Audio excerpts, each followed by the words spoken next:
Hello everybody and welcome to the Redmen TV and my match reaction after Liverpool beat Fulham 4-3 in what was an absolute rollercoaster, a barnstormer of a game at Anfield. Not the straightforward game I think we all anticipated or indeed hoped for the Reds, but we don't do things the easy way quite clearly. A few moments of sheer class to talk about in this game. All start with Trent Alexander-Arnold and an absolute stunner of a free kick.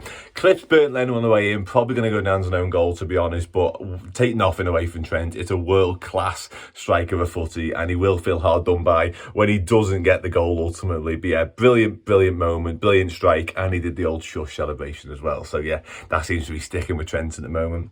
But Liverpool weren't able to sort of capitalise on that. It weren't quite on the same wavelength a few times in the final third. Wasn't quite clicking for whatever reason in the attacking department. And Fulham grew in confidence a little bit, and defensively we helped them out in that state as well, because Kelleher doesn't cover himself in glory for the equaliser. It's Harry Wilson on his return to Liverpool, former Anfield lad, of course. Equalises. But moments later, we go up the other end, and if it wasn't quite clicking or sticking for the actual attacking lads, when it comes to the front three, Alexis Mac Allister wasn't messing around, because his first goal for Liverpool was an absolute worldie. Like, what a way to open your account that is. Just sets up nicely. I think he just thinks, I'm going to hit this, and hit it, he does. It's a stunning strike, it really is. But Liverpool again, sort of architecture their own downfall up the other end, poor defensively across the board, really, to be honest.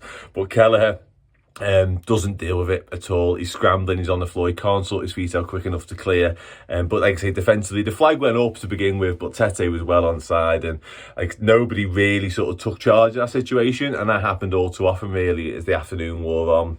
And 2-2 into half-time, not quite sure how, given the quality of goals we produced and sort of the lack of quality in the back line to sort of, as I say, be masters of our own downfall, really. But yeah, 2-2, no changes at the break, come out. Second half, chances early doors. Darwin Núñez squanders two relatively big ones. One smashes the underside of the bar, but for me, he probably should score. He scuffs at effort horribly wide moments later as well. But the gilt-edged chance, the one whereby you sort of put your money, your house on Mohamed Salah to score, he blazes it over. It comes from a Burnt Leno parry out, and Salah, with 200 goals in sight for Liverpool, conspires to not score, essentially. Like I say, you'd absolutely bet your life on Salah scoring from that kind of range, but he didn't, and it looked like it was going to cost Liverpool as well. Fulham got the other end pretty much again to the run of play, really. They had their moments, but it's not great defensively. This time it's Tsimikas at the back post, gets out-jumped.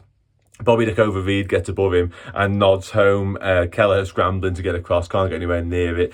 And you just think, is it going to be one of them days? Liverpool wasteful in attack, not sort of taking our chances. Is it going to come back and hurt us? And when you've got City and Arsenal winning games of football, either side of you, on a title race, you can't afford to be dropping points, certainly not at home.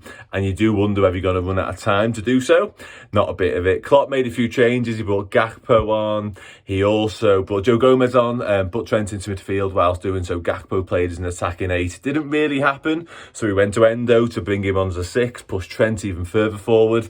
That did the trick. Moments later, Endo himself, I mean, Liverpool's goals to this stage have been absolutely brilliant, and Endo, he didn't want to be left out of that particular party. He scores a worldie of his own. His second goal for Liverpool, wasn't it? He scored the header a few weeks ago, but a quality goal outside the box, top bins, get in, 3-3, and he was straight away, not messing around, not really celebrating, get back to the halfway line, get us kicking off again, we can win this. And he was right, because that man, he is him, Trent Alexander-Arnold, world class. He's not a right back, he's an absolute freak.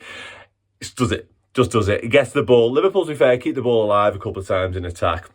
It falls to Trent inside the area, towards the edge of the box, brings it down, volleys home past the keeper, sparked absolutely wild scenes. Like, you don't really get that kind of passion from him. He's very cool, calm, collected, Norman, in his celebrations. Not a bit of it this time. This meant absolutely everything to him, and indeed the rest of the squad. Just unbelievable scenes. And a massive 3 points for Liverpool. Like, you know, in the grand scheme of things, 3 points at home to Fulham should be, like, not standard, not run the mill, because you can't take anything for granted in Premier League, but it shouldn't mean that much. But the manner in which we went about it meant absolutely everything. Like I say, 4 goals of the highest quality, right out the top drawer. Trent Alexander-Arnold, incredible performance, just utterly incredible. To a man, Yeah, not necessarily our best day, I wouldn't have said.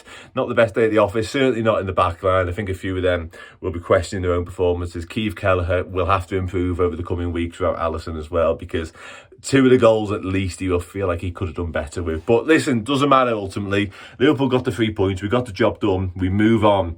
2 more Premier League games to come this week. Sheffield United in midweek, Crystal Palace next week.